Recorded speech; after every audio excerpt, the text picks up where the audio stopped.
Have you ever wondered what it truly takes to save a beloved franchise from the clutches of corporate greed? Today, we're exploring Henry Cavill's surprising journey as he battles against Amazon's controversial decisions for the Warhammer cinematic universe. What does it mean for fans when the star of the show becomes their greatest ally? We'll explore why Amazon's choice to hire Cavill turned into a major miscalculation, how he's using his power to fight for the integrity of Warhammer, and the shocking backlash from fans that has left Amazon scrambling. Is he really the hero we need in this war against corporate meddling? Stick around because the future of Warhammer depends on the choices he makes, and you won't want to miss what happens next. Henry Cavill is at the forefront of Amazon's ambitious Warhammer cinematic universe, a project aimed at rivaling massive franchises like Marvel and Star Wars. Fans were thrilled to learn that Cavill, not only a talented actor but also a lifelong Warhammer enthusiast, would be involved. This connection ignited a wave of excitement among the community. However, that enthusiasm began to wane as it became apparent that Amazon's vision for the franchise diverged significantly from the source material. Instead of honoring the rich lore that has captivated fans for decades, Amazon appeared set on making radical changes that would affect not just the upcoming films and shows, but the entire Warhammer franchise, including the games, novels, and merchandise. PC games, okay, rather than console games. Okay. But Total War is a big one for me. Okay. It's like a strategic world conquest type thing, you know, as one does. So are you out there like where somebody's just gaming against you? They have no idea that they possibly are in a virtual world with Henry Cavill? Is World that of possible? Warcraft? Yeah. Yeah, but that's the only online game I play for now. Okay. That and Overwatch. Absolutely, yeah. I was playing a game called World of Warcraft. And, I've heard of all of them. Yeah. And I missed the call from Zack Snyder to tell me I got Superman. But, like, did you hear the phone ringing? I did. And you chose to ignore it? Absolutely.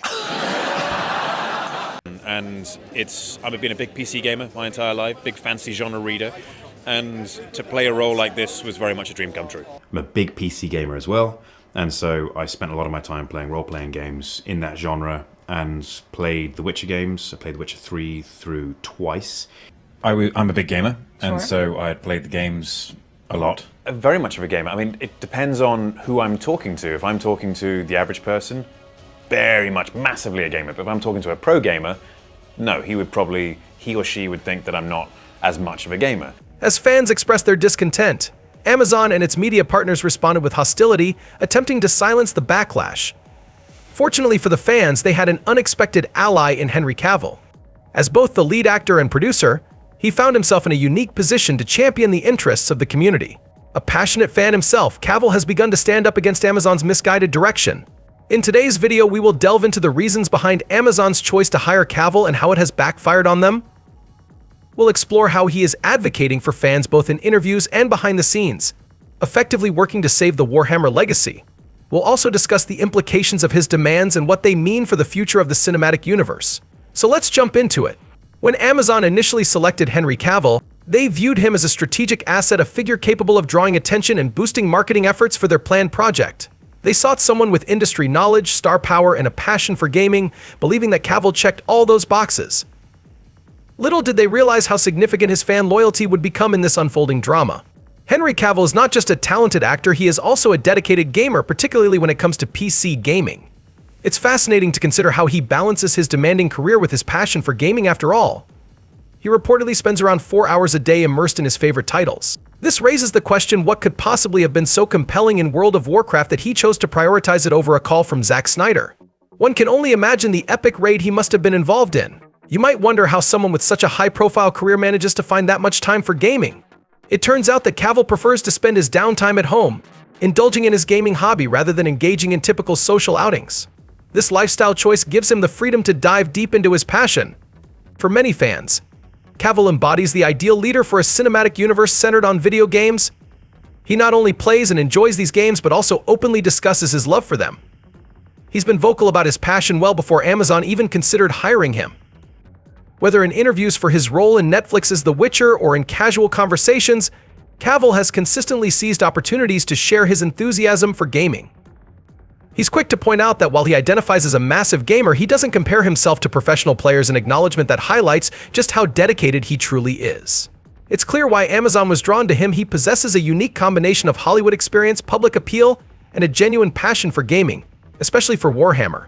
Unlike Amazon's executives, who often seem detached from the fan community and more interested in monetizing the brand, Cavill is an actual fan himself. He has cherished Warhammer since he was just 10 years old, collecting and painting figures, reading the lore, and engaging with the games.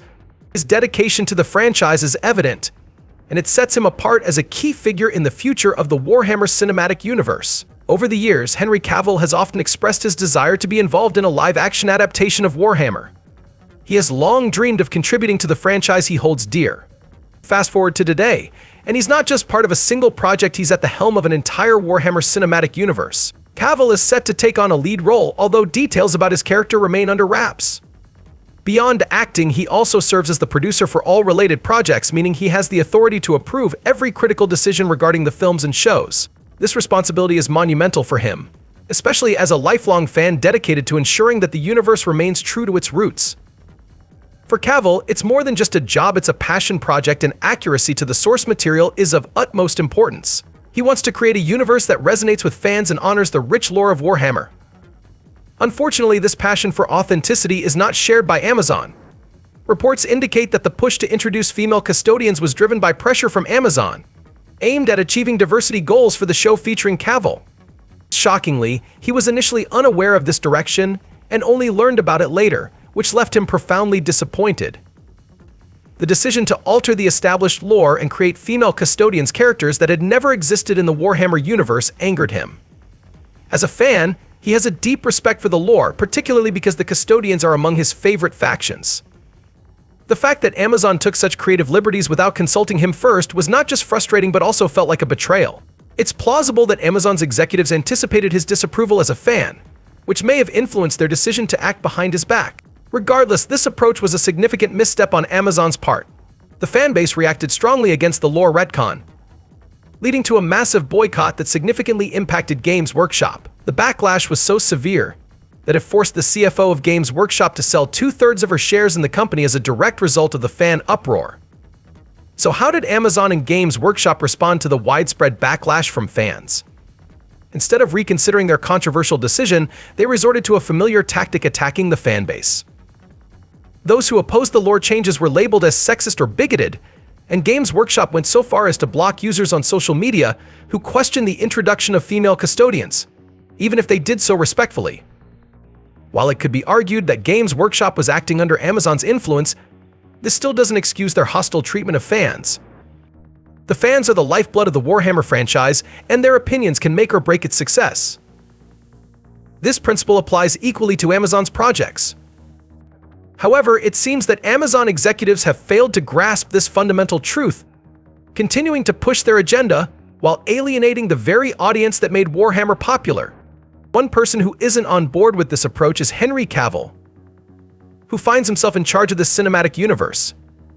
He understands the power of fans and has always aligned himself with them. In interviews where others might have agreed with negative portrayals of fans, Cavill consistently defended them. He doesn't view fans as toxic. Instead, he sees them as passionate individuals who care deeply about the franchise.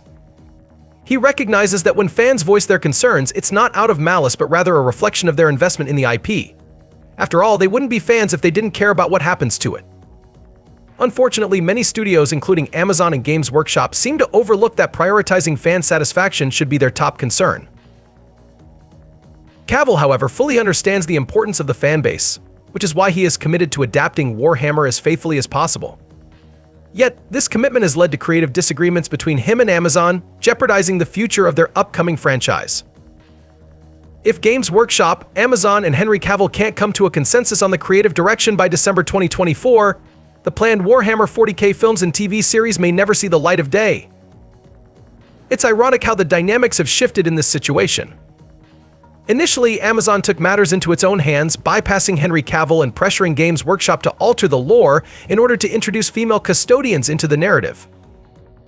This push seemed to align with Amazon's diversity, equity, and inclusion DI objectives, which included a goal of having at least 50% female representation in the show. However, Henry opposed this decision, feeling that it was illogical within the context of the lore. Because he holds significant power as the producer, he can halt any progress by simply refusing to approve their creative direction. This has likely caused frustration for Amazon as it delays production and may be costing them money. But in reality, Cavill is making a commendable choice. By not proceeding with these misguided projects, he's actually saving them from potential financial loss that would come from creating adaptations that fans would reject. More importantly, he's standing up for the integrity of the Warhammer franchise. Many fans likely share Cavill's sentiments, preferring no cinematic universe at all over one that distorts the established lore. Personally, I would rather see no Warhammer series than the politically charged inaccuracies that Amazon seems to be pushing. I firmly support Henry because he is the only one advocating for what's right in this situation. That's the hallmark of a true hero. But I want to hear from you. Do you still want the Amazon Warhammer show to go ahead? Do you think it will actually happen? And what's your opinion on Henry Cavill's stance? Let me know in the comments below. If you enjoyed this video and want to help spread the word, please like the video, share it, and subscribe to the channel.